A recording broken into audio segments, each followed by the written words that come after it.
So hotel workers striking, tourism officials, hotel officials hustling to meet with them. Remember, December 15 as well is the official start of the winter tourist season. So is there trouble in paradise? Thanks so much for joining me. I'm Dionne Jackson-Miller. Stay tuned.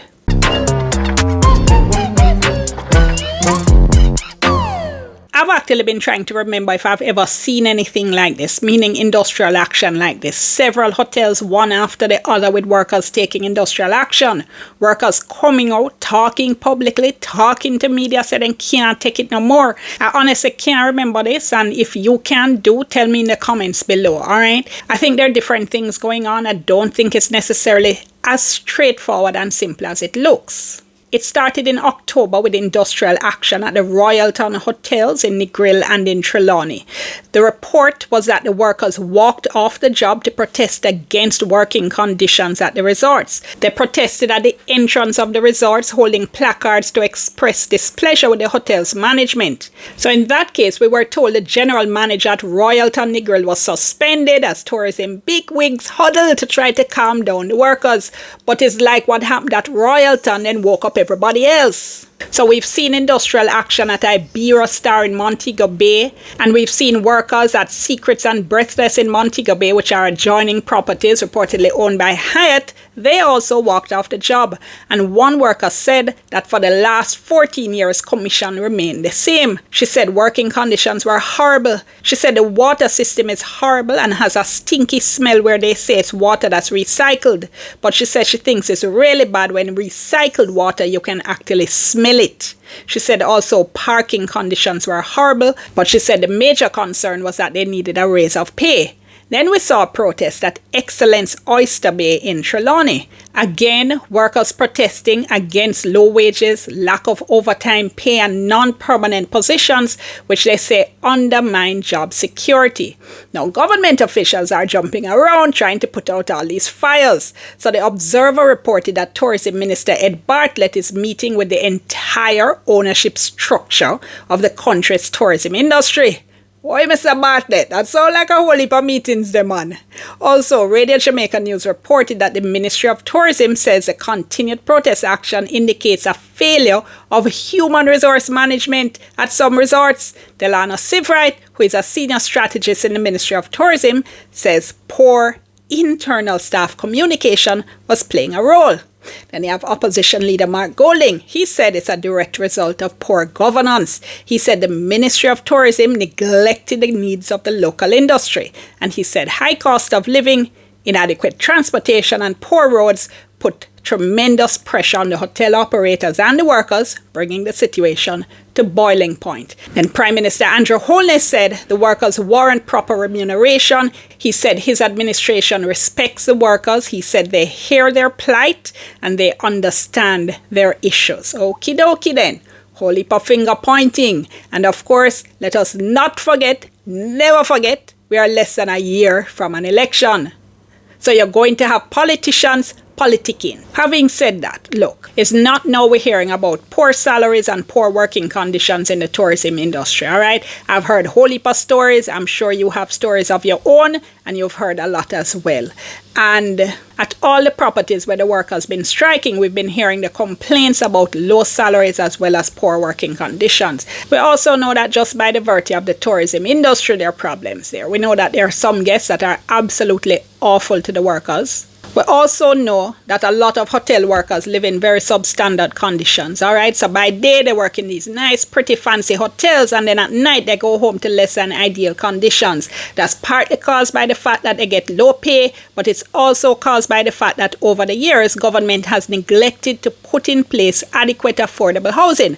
So you have the industry expanding where workers must live. That has been a problem for years. So with people complaining about what it costs to go to the supermarket, difficulty buying housing, even paying rent, you can understand the frustration. I also get the sense that there's something else going on here. Perhaps has to do with the low employment, but also I get the sense that the current generation of workers simply isn't as quiet and as accepting of things, of bad working conditions as people in the past. I get the impression that workers nowadays, especially younger people, don't feel that they must just put up with any and everything just to have a job. I feel like there's a new generation of workers that doesn't feel they must spend all their life working in relative poverty just to make rich people richer. And I think at least some of what we're seeing could be due to that. I guess we'll see what happens as the months and the years go by, not just in tourism, but many other sectors involving people working in corporate.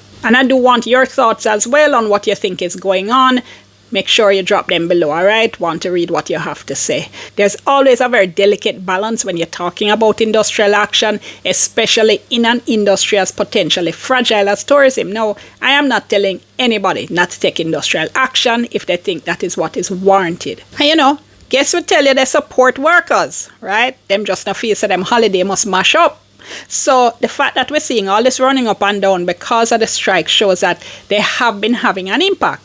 And tourism officials and the hoteliers, as I said, must be concerned that we're having the official start of the winter tourist season just weeks away, very lucrative season, and all this is going on. They must be worried about industrial action spreading. So hopefully the workers will see some improvement to their conditions. As I said though, I never tell anybody not to take industrial action, but as I said, I do think we have to be careful. We have history. We have seen industries, companies shut down in the past when unions push too far. I think we have to be very careful. I think the fundamental issue though is I think a lot of workers feel that they have no voice. They feel they're not listened to. They don't have any way of getting their voice and their issues to be heard by management and the owners unless they take industrial action. And I think that in fact is where union representation is really important. I think a lot of the workers at the bottom of the corporate running organizations are the ones who most benefit from having representation and having people negotiate for them and talk for them so that you hopefully don't get to the situation of this kind of boiling over and resentment. So what happens now? The Jamaica Confederation of Trade Unions is calling for or reiterating the call saying, look, a long time we have said this. They're saying we need to establish something called a joint industrial council. So that's like a big committee that the different representatives sit on. So you would have representatives of the workers, you would have representatives of the hotel sector, you would have government people sit on it as well. And the whole idea is that all these people now would sit down and they would try to work out the best terms and conditions for the industry to try to ensure that the businesses remain profitable, but the workers get a fair share as well. President of the Jamaica Confederation of Trade Union is St. Patrice Ennis, and he said that the whole idea of a joint industrial council for tourism is to give stability, some predictability, and some uniformity with respect to terms and conditions of employment. And he said the joint industrial council could point out how they're going to deal with disputes, whether through arbitration, could point out how they're going to deal with disciplinary measures, and even take industrial action totally off the table until they reach arbitration. So he said it's a matter of giving some stability and not having unions and workers competing against each other, but having some predictability and stability in the industry, because he said, as many people are aware, the sector is not doing as good as it did in the past. So he says these sorts of industrial strikes cause people to be concerned.